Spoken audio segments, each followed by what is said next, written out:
नमस्कार, अरुणाचल समाचार में आपका स्वागत है। मैं हूं रैनो में। आई बुलेटिन में सबसे पहले देखते हैं मुख्य समाचार। भारतीय सशस्त्र सेनाओं ने पूरे देश में कोरोना योद्धाओं के प्रति एकता प्रदर्शित करने के लिए की पुष्प वर्षा। राज्य के कोविड अस्पताल तोमो रिबा स्वास्थ्य एवं चिकित्सा विज्ञान संस्थान के कर्मियों का मनोबल बढ़ाने के लिए सेना ने बरसाए फूल।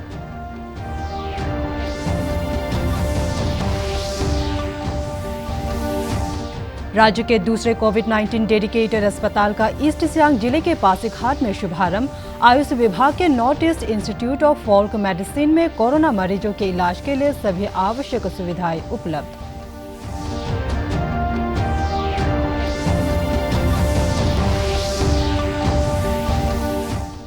असम द्वारा अपनी सीमाएं खुलने के बाद राज्य में फंसे हुए लोग अपने घरों के लिए हो रहे रवाना।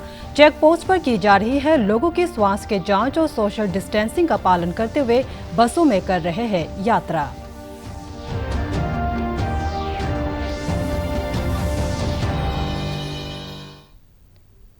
भारतीय सेना, नौसेना और वायुसेना ने आज कोरोना योद्धाओं के प्रति देश की एकजुटता प्रदर्शित करने के लिए देश भर में अनेक कार्यक्रम आयोजित किए गए। तीनों सशस्त्र सेनाओं के प्रतिनिधियों ने दिल्ली में राष्ट्रीय पुलिस स्मारक पर पुष्पांजलि अर्पित कर कोविड-19 महामारी की लड़ाई में पुलिस बल के अभूतपूर्व प्रयासों के प्रति सम्मान व्यक्त किया। पुलिसकर्मियों के प्रयासों को नमन करते हुए भारतीय वायुसेना के हेलीकॉप्टर से राष्ट्रीय पुलिस स्मारक पर पुष्प वर्षा की गई। वायुसेना ने देश भर के कोविड अस्पतालों पर चिकित्सा कर्मियों का मनोबल बढ़ाने के लिए पुष्प बरसाए। केंद्रीय स्वास्थ्य मंत्री डॉक्टर हर्षवर्धन ने कहा है, जिस प्रकार रक्षा सेनाओं ने आज कोरोना योद्धाओं के प्रति एकजुटता व्यक्त की है, उससे देश के हर कोने में प्रत्येक भारतीय में अपार ऊर्जा का संचार हुआ है।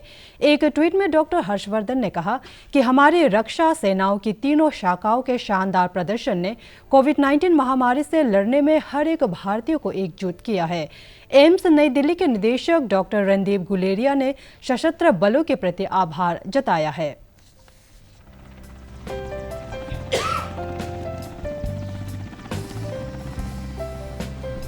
सभी हमारे डॉक्टर्स, नर्सेज और साथियों का जो स्पिरिट है वो बहुत हाई है। इंडियन एयर फोर्स ने भी जो है इन सब हमारे कोरोना वॉरियर्स के सम्मान में जो है उनका आकाश से अभिनंदन किया है। उसके लिए मैं इंडियन एयर फोर्स का भी धन्यवाद करना चाहता हूँ। देश में हम जानते हैं कि दिन प्रतिदिन कोरोना के खिलाफ लड़ाई में हमारी परिस्थिति बेहतर होती जा रही है। मैं सारे आर्म्ड फोर्सेस को और सारी देश की जनता को धन्यवाद करना चाहूँगा कि आज उन्होंने हमें ये सम्मान दिया है। हमारे सारे जो टीम है, चाहे वो डॉक्टर्स हों, नर्सेज हों, रेजिडेंट्स हों, पैरामेडिकल स्टाफ हो, सैनिटेशन वर्कर्स हों, सब कोविड की लड़ाई में लगे हुए हैं। और ये एक हमें बहुत ज़्यादा बूस्ट मिलता है कि जब लोग हमें ऑनर करते हैं, हमारी याद करते हैं। और यही मैं कहना चाहूँगा कि हम सब फिर से इकट्ठे होकर और एक दफ़ा फिर और जोश के साथ इस लड़ाई में आगे बढ़ेंगे। भारतीय वायुसेना की ईस्टर्न एयर कमांड द्वारा आज कोरोना योद्धाओं के प्रति एकजुटता प्रदर्शित करने के लिए तोमो रिबा स्वास्थ्य एवं चिकित्सा विज्ञान संस्थान ट्रिम्स नाहरलगुन के सम्मान में उसके ऊपर पुष्प बरसाए गए। इस अवसर पर ट्रिम्स के परिसर में चिकित्सक, नर्स, पैरामेडिकल स्टाफ सहित कई कर्मचारी उपस्थित थे। ट्रिम्स के निदेशक डॉक्टर मोजिजीनी सहित तमाम चिकित्सकों और मेडिकल कर्मियों ने सेना के प्रति अपना आभार व्यक्त करते हुए कहा कि इससे उनके काम करने का आत्मविश्वास और बढ़ गया है। कई चिकित्सा कर्मियों ने अपनी खुशी का इजहार करते हुए कहा कि उन्हें सम्मान देने का ऐसा तरीका उन्होंने पहले कभी नहीं देखा था। इससे पहले मौसम खराब हो जाने के कारण वायुसेना का हेलीकॉप्टर तेजपुर हवाई अड्डे से निर्धारित समय से उड़ान नहीं भर सका था, लेकिन उसके बावजूद अस्पताल परिसर में चिकित्सा कर्मी उत्साहपूर्वक वायुसेना के इस विशेष उड़ान की प्रतीक्षा कर रहे थे। वहीं अस्पताल परिसर के आसपास की इमारतों पर भी बड़ी संख्या में लोगों ने हाथ हिलाकर वायुसेना के प्रति सम्मान प्रकट किया।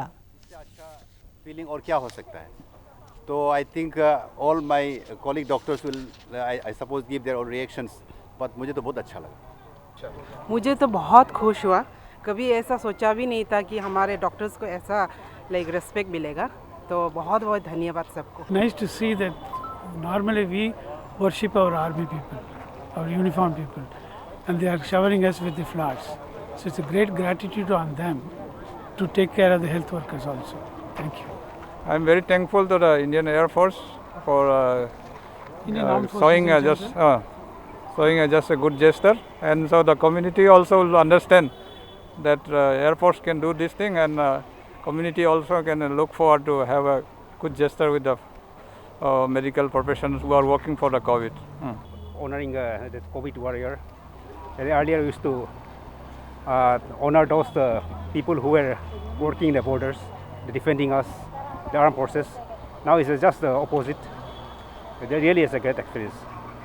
बहुत ही बढ़िया और बहुत ही प्राउड फील कर रहा हूँ जो आर्म फोर्सेस ने हमारे ऊपर जो गेस्चर्स करी और फूल से हमें बरसाया, तो really it's a great honour.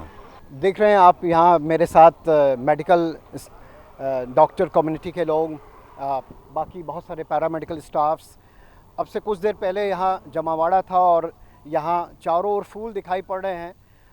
मौसम ख़राब होने के बाद जब विमान यहाँ पहुँचा, हेलीकॉप्टर पुष्प वर्षा की, तो सबके चेहरे पर एक नई खुशी तो थी, एक नई ऊर्जा मिली, क्योंकि पहले मुझसे जो बातें हो रही थी उसमें लोगों से अपील थी, संदेश थे, आभार था।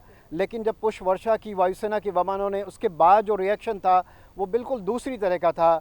सब ने एक ही शब्द निकले, डॉक्टर ने, नर्सेज ने यही कहा कि उन्होंने अपनी लाइफ टाइम में शायद पहली बार उनके साथ ऐसा हुआ है, इस तरह से सम्मान दिया गया है। और वो उम्मीद करती हैं कि न सिर्फ संस्थाएं, वायुसेना, सरकार, बल्कि इस फाइट में, इस महामारी से फाइट में सभी छोटे बड़े लोग सहयोगी हैं और आम लोग भी इस भावना का ख्याल रखें और डॉक्टरों का और मेडिकल कर्मियों का सम्मान करें। कैमरामैन राजीव के साथ संजय प्रताप सिंह, डीडी न्यूज़, ईटानगर। राज्य का दूसरा कोविड-19 डेडिकेटेड अस्पताल ईस्ट सियांग जिले के पासीघाट में कार्यरत हो गया है। स्थानीय विधायक कालिंग मोयोंग ने आयुष विभाग के north east institute of folk medicine NEIFM में आयोजित एक कार्यक्रम में इसका शुभारंभ किया। श्री मोयोंग ने कोविड-19 की लड़ाई में मेडिकल, सिविल और पुलिस प्रशासन के योगदान की सराहना की। NEIFM में कोरोना रोगियों के इलाज के लिए वेंटिलेटर सहित सभी आवश्यक सुविधाएं उपलब्ध है। This will benefit whole of the neighboring district also, say Siang district, Upper Siang, West Siang, and Lower Dibang Valley.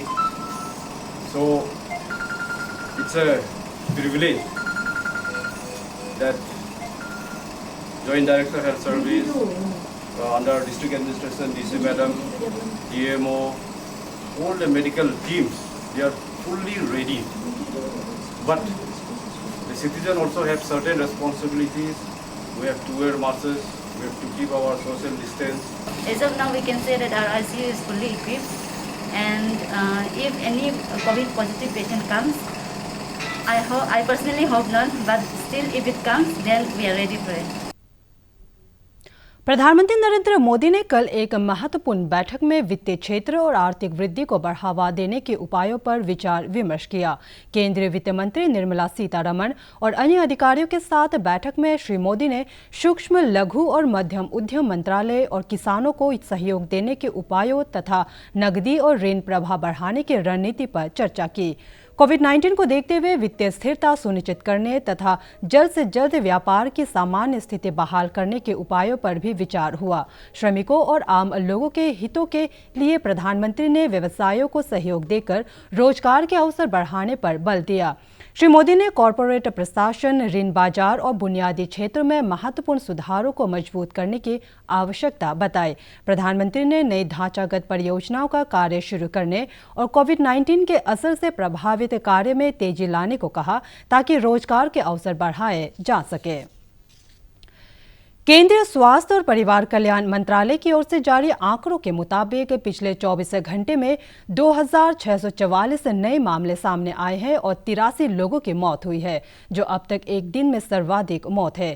केंद्रीय गृह मंत्रालय ने कार्यस्थलों पर कोविड-19 से बचाव को लेकर दिशा निर्देश जारी किए हैं। उसके अनुसार सभी सरकारी और निजी कार्यालयों के कर्मियों को आरोग्य सेतु ऐप डाउनलोड करना होगा। प्रस्तुत है एक रिपोर्ट। की अगर बात किया तो thermal scanning, hand wash, sanitisers की व्यवस्था, कार्य के 2 पालियों के बीच और लंच ब्रेक के दौरान एक गैप हो, समय समय पर पूरे कार्यस्थल को सैनिटाइज करना, यानी कि अगर जो लोग बाहर निकल रहे हैं एसेंशियल सर्विसेज के लिए, तो जो उनके ऑफिसेज हैं उनके लिए ये दिशा निर्देश जारी किए गए हैं। साथ ही साथ कार्यस्थल और कंपनी परिवहन में सामाजिक दूरी सुनिश्चित हो। जो अगर आप कैब का इस्तेमाल करते हैं तो 2 से ज्यादा लोग नहीं, चारों जो अपने चेहरे हैं उनको ढकना, मास्क पहनना यानी आपके लिए अनिवार्य है। साथ ही कोविड-19 के मरीजों के लिए बने क्लिनिक अस्पताल की विशेष पहचान और इनकी सूची कार्यस्थल पर उपलब्ध हो, यानी जो कोविड हॉस्पिटल्स हैं उनकी एक लिस्ट आपके कार्यस्थल में होनी चाहिए। साथ ही साथ बड़ी बैठकों से परहेज करना चाहिए। ये कार्यस्थल के लिए दिशा निर्देश हैं जो जारी किए गए हैं। साफ सफाई की अच्छी आदतों का बेहतर प्रशिक्षण तो होना ही चाहिए, साथ ही साथ व्यापक प्रचार भी। और सबसे अहम है कि सभी कर्मचारियों के पास जो आरोग्य सेतु ऐप है वो आप डाउनलोड अगर आपने नहीं किया तो प्लीज उसे डाउनलोड करें। विधायक कालिंग मोयोंग, जिला उपायुक्त डॉक्टर किन्नी सिंह और जिला स्वास्थ्य विभाग के अधिकारियों ने कल बाकिन पर्टिन जनरल अस्पताल पासीघाट में नवनिर्मित आईसीयू का उद्घाटन किया। लोक निर्माण विभाग पासीघाट डिवीजन द्वारा निर्मित इस आईसीयू में रोगियों के लिए कई अत्याधुनिक हेल्थ केयर सुविधाएं हैं। इसमें आर्टिफिशियल रिस्पायरेटर, वेंटिलेटर, कार्डियक मॉनिटर के अलावा गंभीर रूप से बीमार लोगों के लिए आवश्यक चिकित्सा उपकरण लगे हुए हैं। जिला उपायुक्त डॉक्टर किन्नी सिंह ने कहा कि इससे ईस्ट सियांग जिले के अलावा आसपास के जिले के रोगियों को लाभ मिलेगा। ये पासीघाट के लिए बहुत बड़ा एसेट है। यहाँ पे पहले आईसीयू की सुविधा उपलब्ध नहीं है। अभी हमारे पास रेडी कंडीशन में 4 आईसीयू बेड फंक्शनल है और परमानेंट एसेट्स के लिए 5 bed intensive care unit extra हमारे पास उपलब्ध है। और मैं एग्जीक्यूटिव इंजीनियर पीडब्ल्यूडी और पीडब्ल्यूडी डिपार्टमेंट का बहुत धन्यवाद करना चाहती हूँ। लोगों ने काफ़ी जल्दी आईसीयू को फर्टिलाइज किया है। इस टाइम डिजास्टर, इस कोविड-19 की सिचुएशन के लिए बहुत ज़्यादा ज़रूरी है। लॉकडाउन के दौरान घरों में समय बिता रही देश की जनता अब एक और लोकप्रिय धार्मिक धारावाहिक देख सकेगी। दूरदर्शन नेशनल चैनल पर अब आज से श्री कृष्ण का प्रसारण शुरू होगा। श्री कृष्ण की महिमा पर आधारित इस धारावाहिक का प्रसारण रोज रात 9 बजे किया जाएगा। ये जानकारी केंद्रीय सूचना एवं प्रसारण मंत्री प्रकाश जावड़ेकर ने दी है। उन्होंने शनिवार को ट्वीट कर कहा, कल रविवार 3 मई से रोज रात 9 बजे देखें भगवान श्री कृष्ण की महिमा की कथा। श्री कृष्ण केवल डीडी नेशनल चैनल पर जरूर देखें। कोरोना वायरस को लेकर देशव्यापी लॉकडाउन के बीच नियम अनुसार दी गई ढील के आधार पर आज से असम की सीमा पूर्वोत्तर के अन्य राज्यों के लिए खोल दिए जाने के बाद लॉकडाउन के कारण फंसे दूसरे राज्यों के लोगों ने अपने घरों के लिए जाना शुरू कर दिया है। वहीं राजस्थान के कोटा में अध्ययन कर रहे अरुणाचल प्रदेश के 100 छात्र भी कोटा से अपने घरों के लिए रवाना हो चुके हैं। बिहार के मुजफ्फरपुर पहुंचने पर इन छात्रों के स्वास्थ्य की जांच की गई और वहां बनाए गए क्वारंटीन सेंटर पर उन्हें भोजन भी उपलब्ध कराया गया। जिला प्रशासन द्वारा दूसरे राज्यों में बिहार से होकर जाने वाले छात्रों के लिए भोजन तथा स्वास्थ्य सुविधाओं की व्यवस्था की गई है। वहीं ईस्ट सियांग जिले के विभिन्न भागों से असम अरुणाचल प्रदेश की सीमावर्ती अंचल रुकसिन में असम सहित सिक्किम के कई निवासी अपने घरों को जाने के लिए रवाना हो गए। स्वास्थ्य विभाग जोनाई द्वारा इन सभी लोगों और श्रमिकों के स्वास्थ्य की पहले जांच की गई और फिर असम राज्य परिवहन निगम की बस से इन्हें इनके घरों तक पहुंचाने का काम शुरू कर दिया गया है। कई लोगों ने घर जाने की व्यवस्था हो जाने पर अपनी खुशी का इजहार किया। कारपेंटर था, काम कर रहा था। जितना दिन से लॉकडाउन है उतना दिन से लखीमपुर। आपका घर लखीमपुर है? और बंद हो गया, बंद होने के बाद हम उधर फंस गए। ओरिजिनल घर दार्जिलिंग सुखिया पोखरी है। घर जाने के लिए तो अच्छा है, खुश हो रहा है। राष्ट्रीय आपदा त्वरित बल एनडीआरएफ की 12वीं बटालियन द्वारा पापुमपारे जिले के होलोंगी में लॉकडाउन के चलते फंसे हुए जम्मू कश्मीर के कामगारों को राशन वितरित किया। एनडीआरएफ के इंस्पेक्टर अखिलेश कुमार ने बताया कि कामगारों को राहत प्रदान करने के लिए बल द्वारा नागरिक सेवा कार्यक्रम के तहत उन्हें सहायता प्रदान की गई।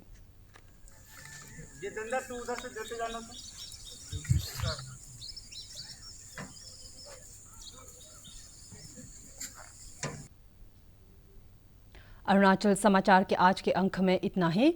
हम कल फिर हाजिर होंगे अरुणाचल और देश दुनिया की खबरों के साथ। आप देखते रहिए अरुण प्रभा। नमस्कार।